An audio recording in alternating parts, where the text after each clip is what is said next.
مخاطب کر کے انک لا تدری ما احدث بعدک، اے امام الانبیاء علیہ السلام انک لا تدری، یقیناً آپ نہیں جانتے ما احدث بعدک، کہ ان ظالموں نے آپ کی وفات کے بعد آپ کے دین میں جو نئے نئے عقیدے اور نئے نئے عمل ایجاد کیے تھے، اللہ کے نبی آپ ان کے نئے عقیدوں کو اور نئے عملوں کو نہیں جانتے۔ نبی علیہ السلام جب یہ بات سنیں گے کہ وہ دین جس دین کے لیے میں نے 23 سال مارے تھے، وہ دین جس دین کے لیے میرے چچا نے مجھے پتھر مارے تھے، وہ دین جس دین کے لیے میں نے اور میرے صحابہ نے سب کچھ قربان کر دیا، یہ میرے وہ بدبخت امتی ہیں جنہوں نے اس دین کی لاج بھی نہیں رکھی اور اس دین کے اندر اپنی طرف سے ملاوٹ کرتے رہے۔ تو آپ علیہ السلام فرمائیں گے سوحقاً فسوحقاً لمن غیر بادی، لے جاؤ انہیں، ہلاک ہو جائے وہ بندہ جس نے میرے بعد میرے دین کے اندر تبدیلی اور تغیر کی۔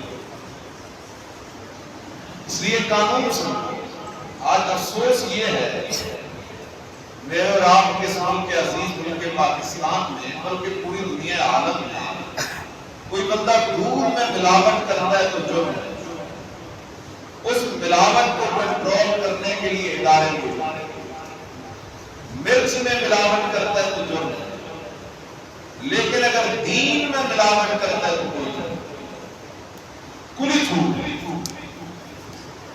آئے روز صبح شام ہم دیکھتے ہیں وہ کام ہوتے ہیں جن کا اللہ کے دین میں کہیں کوئی نام و نشان نہیں۔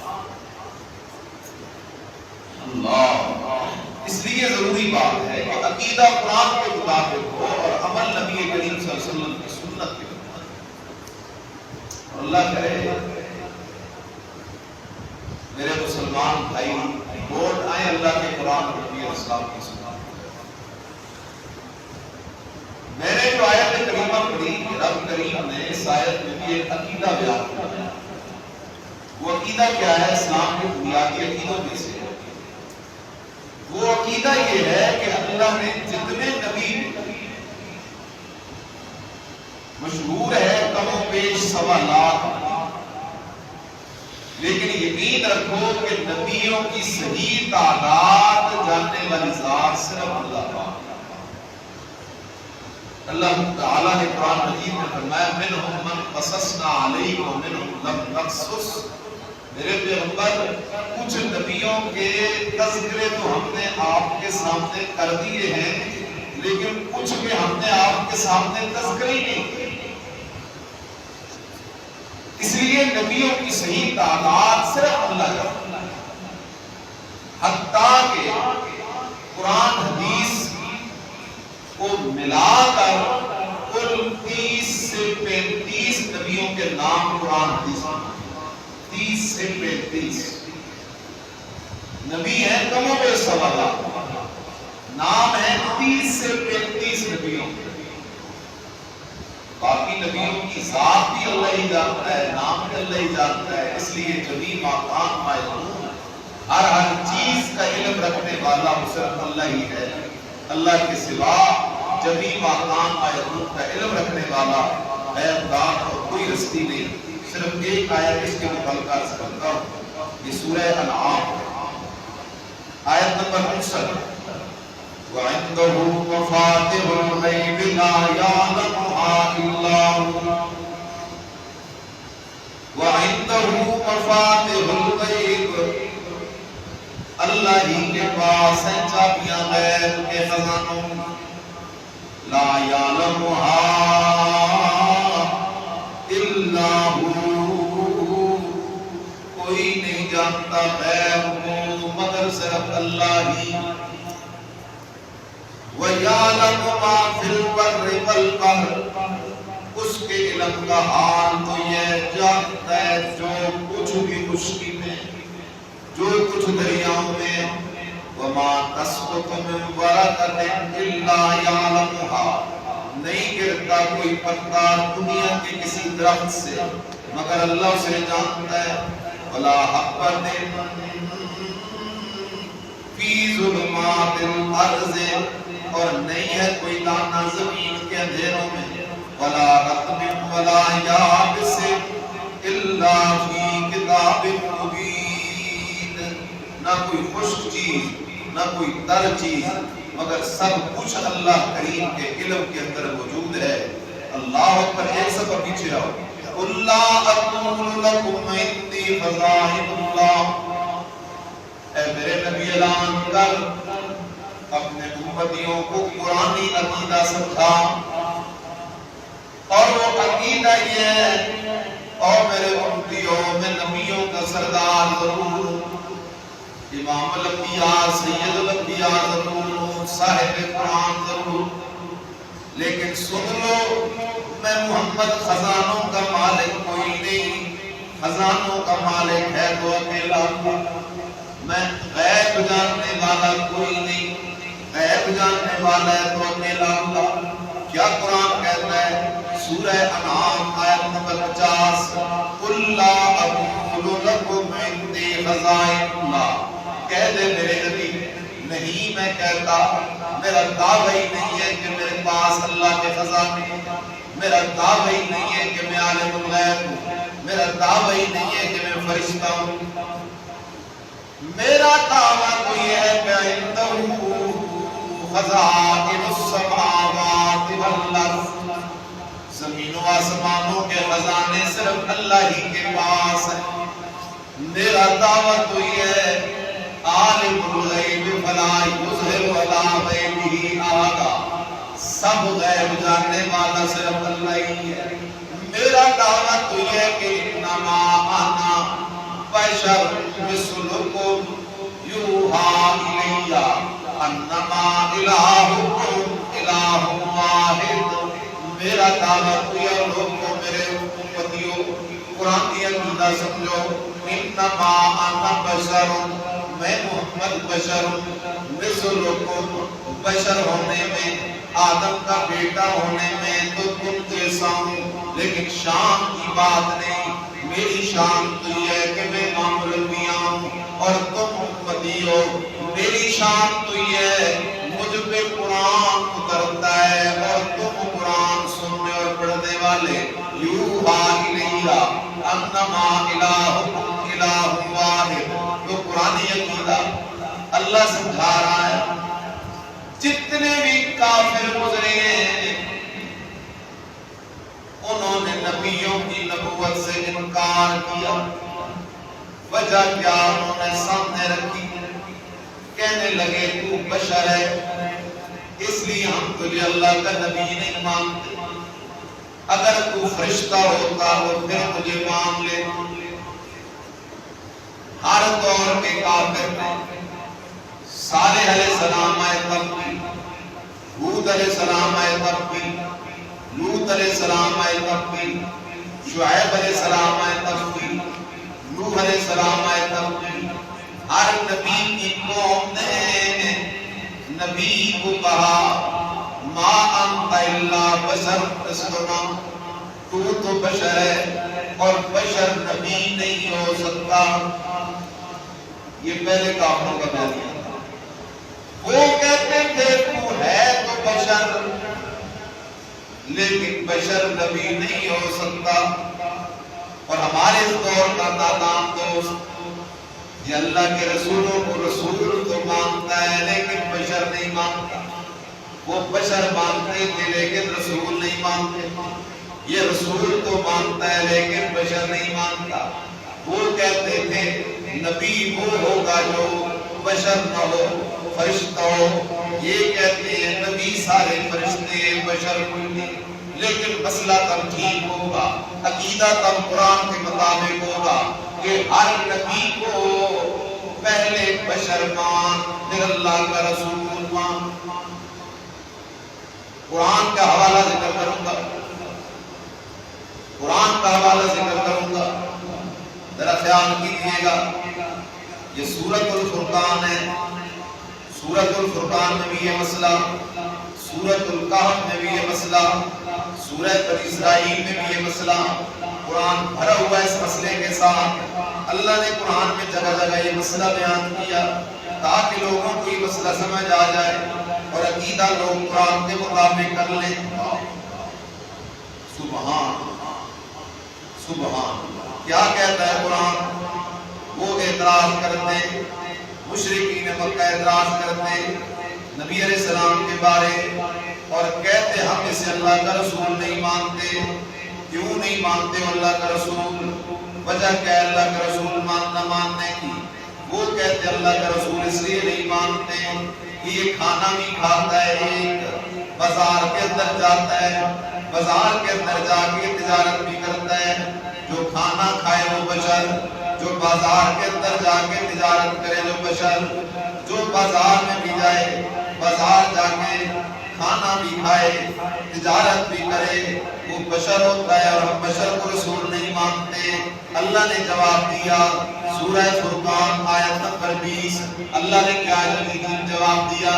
اللہ نے فرمایا مکے والوں، صرف اس ایک نبی کی بات نہیں، میں نے کہوں میں سوالات جتنے نبی بھیجے سارے نبی کھانا بھی کھایا کرتے تھے، بازار بھی جایا کرتے تھے۔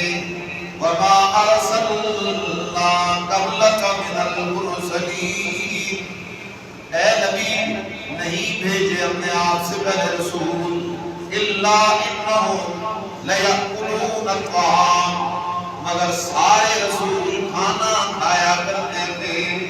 وَيَمْشُونَ فِي الْأَسْوَاقِ، بازاروں میں بھی چلا کرتے تھے۔ وَجَعَلْنَا بَعْضَكُمْ لِبَعْضٍ فِتْنَةً أَتَصْبِرُونَ وَكَانَ رَبُّكَ بَصِيرًا۔ دوسرا مقام دیکھ، یہ سورہ بنی اسرائیل ہے، سورہ بنی اسرائیل ہے، آیت نمبر بنی اسرائیل کی 93 ہے۔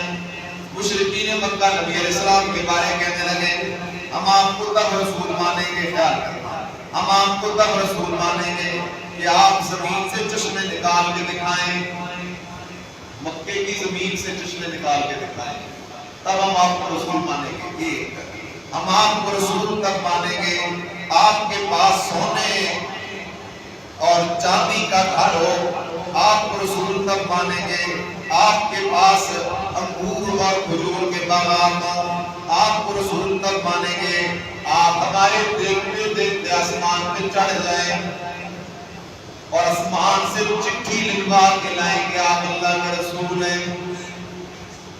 یہ مطالبے کیے مکے والوں نے، ہم آپ کو رسول تک مانیں گے کہ آپ زمین سے چشمے نکالیں۔ سمجھو، حالانکہ چشمے نکالنا نبی کا کام نہیں، کس کا کام ہے؟ اللہ کا کام ہے۔ اور مشرک بدنصیب ہوتا ہی وہ ہے جو اللہ والے کاموں کی امیدیں نبیوں، ولیوں، پیروں، فقیروں سے لگا لیتا ہے۔ جن کاموں کی امیدیں صرف اللہ ہی سے لگانی ہیں۔ اللہ کے نبی حضرت زکریا علیہ السلام عمر 120 سال ہو گئی، اولاد کوئی نہیں، لیکن نبی نے اولاد کی امید صرف اللہ ہی سے لگائے رکھی۔ حضرت ایوب علیہ السلام 18 سال بیمار رہے، لیکن شفا کی امید اللہ ہی سے لگائے رکھی۔ حضرت یونس علیہ السلام مچھلی کے پیٹ میں گرفتار ہوئے، نجات کی امید اللہ ہی سے لگائے رکھی، کسی اور سے بھی نہیں لگائی۔ اور شرک کا بیمار ہوتا ہی وہ ہے جو اللہ والے کاموں کی امیدیں غیر اللہ سے لگاتا ہے۔ تو یہاں انہوں نے کہا چشمہ نکال کے دیتا، تیرے پاس کھجوروں انگوروں کے باغات تب مان لیں، کیونکہ جس کی قسمت میں ہدایت نہ ہو وہ بڑا حجت باز ہوتا ہے، حجتیں کرتا ہے۔ ماننے والا تو ابو بکر صدیق تھا، ماننے والا تو علی شیر خدا تھا، ماننے والی تو سیدہ خدیجہ الکبریٰ تھی۔ میرے پتنی نے دعوت دی، انہوں نے فوراً لبیک کہہ کے اسلام کو قبول کر لیا۔ کہنے لگے چشمے نکال تب مانیں گے۔ پاس حضور انگور کے باغات کو تب مانیں گے، آسمان کو ٹکڑے ٹکڑے کر کے دکھا تب مانیں گے، تیرے پاس سونے کا گھر ہو تب مانیں گے، تو آسمان پہ چڑھ جا چٹھی لکھوا کے لیا تب مانیں گے۔ اللہ نے جواب دیا نبی کی زبان سے، میرے نبی ان کے سارے اعتراضات کا جواب دیجیے، ان کے 100 اعتراضوں کا جواب ایک ہے۔ جواب کیا ہے؟ فرمایا میرے نبی اعلان کر سبحان ربی،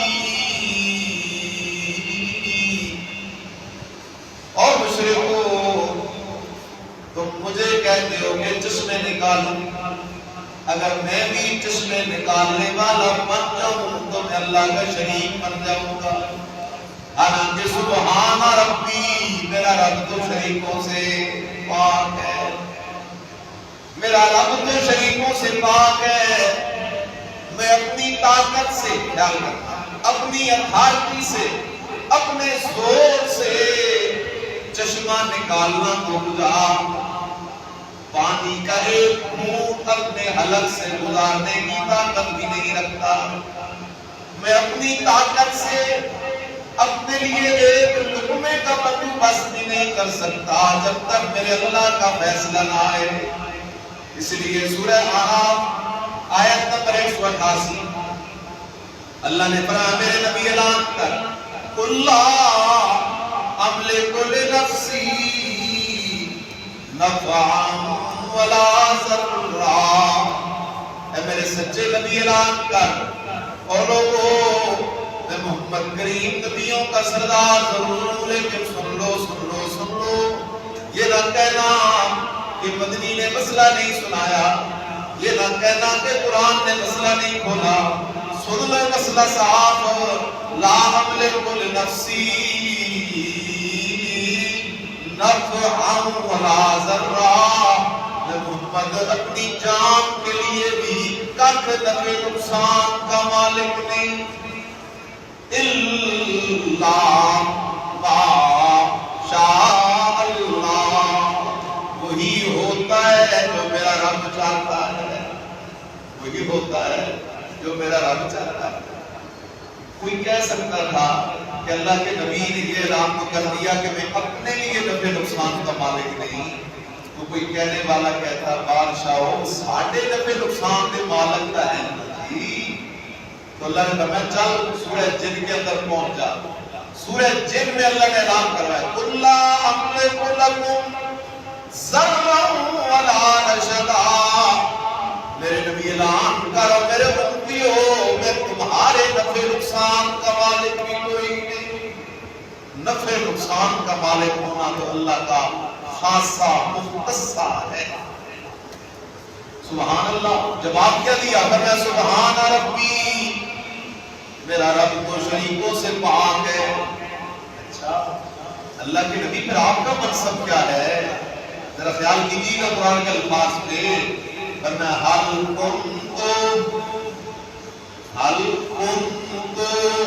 بڑا مرکزی مقام ہے، حل کنتم الا بشرا رسولا، حل کنتم نہیں ہوں میں محمد صلی اللہ علیہ وسلم الا بشرا رسولا، نہیں ہوں میں مگر پہلے بشر ہوں بعد میں اللہ کا رسول ہوں۔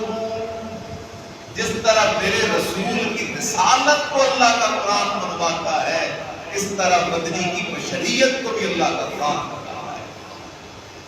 اگلی بات بھی سن، سادی سی بات سن، ہم جتنے انسان ہیں دنیا میں آباد ہیں، ہم سب کا دادا حضرت آدم ہے، اور سارے نبیوں کا دادا بھی کون ہے؟ حضرت آدم، دادا ایک ہے۔ اب ایک دادے کی آدھی نسل نوری ہو آدھی نسل بشر ہو، یہ بات نہیں کر سکتے، دادا ایک ہے۔ دادا اگر گجر ہو تو ساری نسل گجر، دادا سید تو ساری نسل سید، دادا عوام تو ساری نسل عوام، تو بشر تو ساری اولاد کی شان، یہ شان تو اللہ نے ہمیں دی ہے بھائی۔ اگر انبیاء فرشتوں میں سے ہوتے تو فخر بھی کون کرتے؟ فرشتے کرتے۔ اگر انبیاء جنوں میں سے ہوتے تو فخر کون کرتے؟ جن کرتے۔ اللہ نے یہ فخر ہمیں دیا ہے، ہمیں اللہ نے یہ شان اور عزت دی ہے کہ سارے نبی ہم میں سے، یہ عزت اللہ نے ہمیں عطا کی۔ هل كنت الا بشرا رسولا۔ ہاں، دھوکہ نہ کھانا۔ بعض اوقات جب یہ مسئلہ ہم ذکر کرتے ہیں وسوسہ آتا ہے، دیکھو جی یہ کہتے ہیں نبی ساٹھے جیا بشر، اور میرے بھائی خیال کریں جو کہے نہیں سوچے وہ بھی کہا ہے۔ میں تو آپ جیسا نہیں ہو سکتا، آپ سارے مجھ سے ہو سکتے ہیں، اچھے مولوی ہونا کون سی بڑی بات ہے؟ آپ کا کوئی عمل اللہ کو پسند ہو، یہ تو راز کی چیز۔ میں آپ جیسا نہیں ہو سکتا، آپ نے اساتذہ جیسا نہیں ہو سکتا۔ اس دور کے سارے بزرگ مل گئے، کسی ایک صحابی جیسے نہیں ہو سکتے۔ سارے صحابی مل گئے ابو بکر صدیق جیسے نہیں ہو سکتے۔ دنیا ابو بکر صدیق جیسے ولیوں سے بھر دی جائے، یہ زمین و آسمان کا خلا یہ بھر دیا جائے ابو بکر صدیق جیسے ولیوں کے ساتھ، کسی ایک نبی جیسے نہیں رہ سکتے۔ سارے نبی مل جائیں، سارے صدیق مل جائیں، سارے شہید مل جائیں، سارے صالحین مل جائیں، سارے محدث، سارے مفسر، سارے فقیہ، سارے کتب، سارے غوث، سارے ابدال، سارے بھی مل جائیں تو میرے اور تیرے نبی جیسے نہیں ہو سکتے۔ یہ ہے میرے بدری کی شان، لیکن ہے بشر، کیونکہ عقیدہ جب تک قرآنی نہیں اس وقت تک نجات ہو سکتی نہیں ہے۔ اللہ مجھے آپ کو قرآن مجید اور سنت رسول اللہ صلی اللہ علیہ وسلم کو سینے سے لگانے کی توفیق